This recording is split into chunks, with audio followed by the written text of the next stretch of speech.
was fear, but at the same time you were expecting somebody on that whole British establishment to wake up and say, well, all these people cannot be lying or making up stories, this, and we wanted, I wanted it to see that down on paper, and everybody examined it right the whole way through.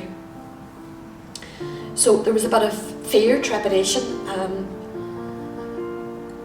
but hopeful at the same time, because it had been a long slog, the whole inquiry, having to go back and forward to London and all that.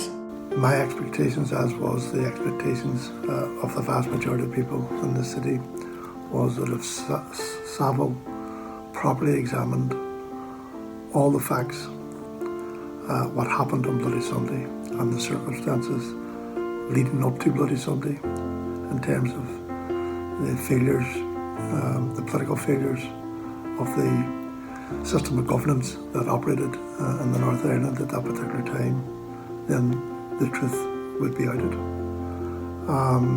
However, I also would acknowledge that I have faith in Saville. I was always mindful that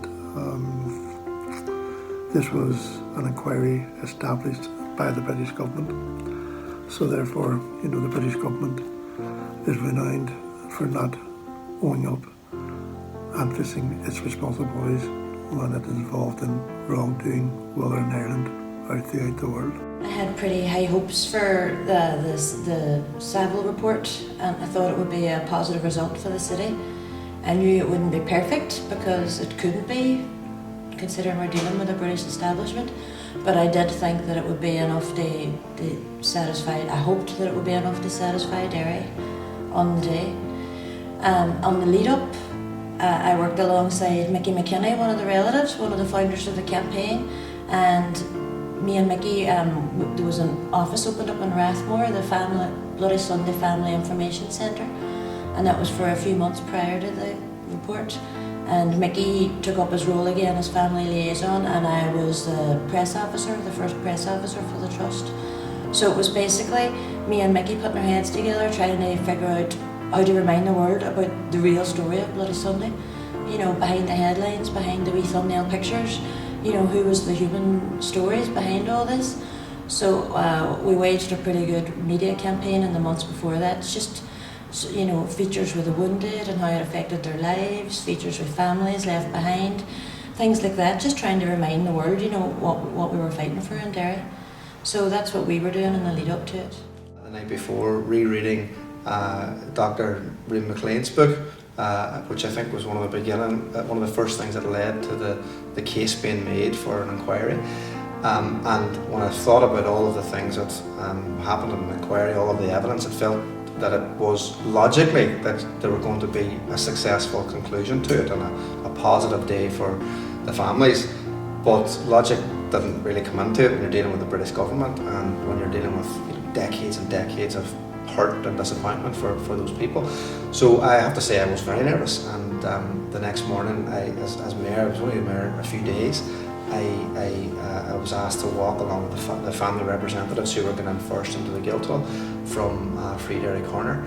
And I remember a couple of family members saying, "You look more nervous than me." And I don't know why I was, but it just felt to me that it was, the expectation was so great, and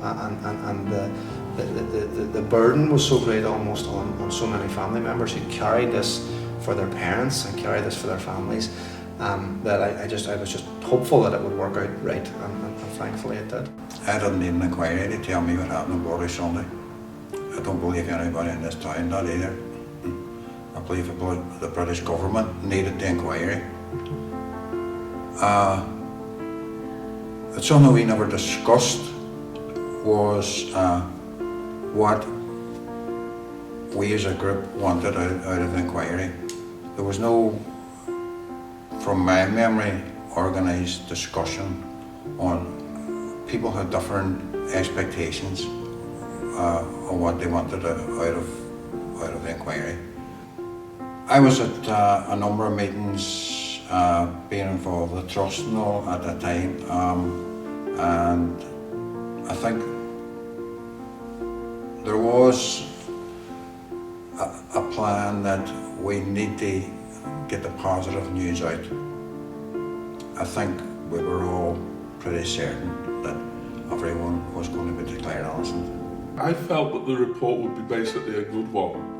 And the reasons for that was because it was clear right from the start of the inquiry, when the Ministry of Defence acknowledged that all of the people who were shot and those who were killed on Bloody Sunday were innocent and were not actually engaged in activities that Lord Widgery had alleged that they were, or at least had alleged that most of them were. So I think from the start, the Saville was starting from a proposition that 14 innocent people had been killed, murdered on that day, and therefore he had to find out why, and it was clear that it wasn't the activities of the 14 people that was the responsible. It was unclear to what extent he would hold the top brass, people like General Ford, Ted Heath, to what extent he would hold them responsible for what happened on the day.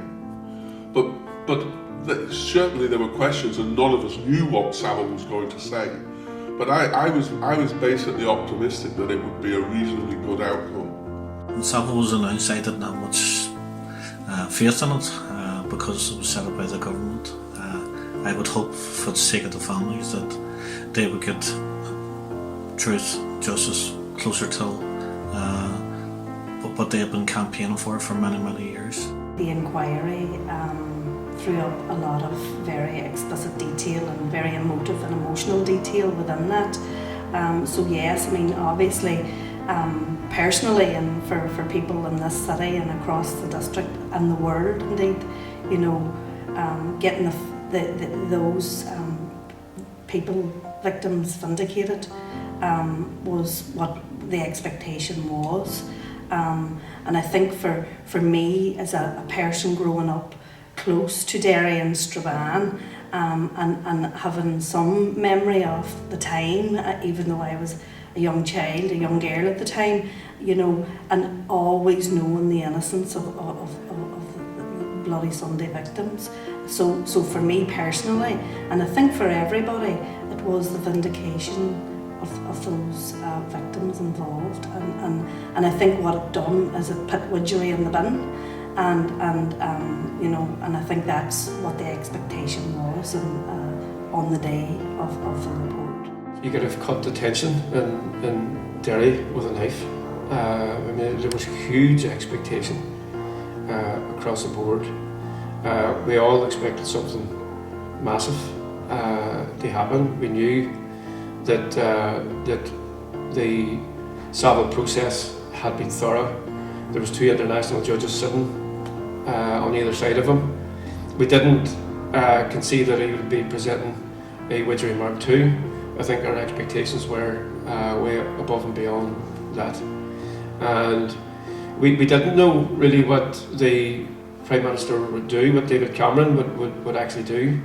Although there was talk of an apology, and I had been contacted, and now a number of people in the city had been contacted by the representatives of the NIO around if he was to apologise, what would he actually say. You know, those discussions took place at a number of levels.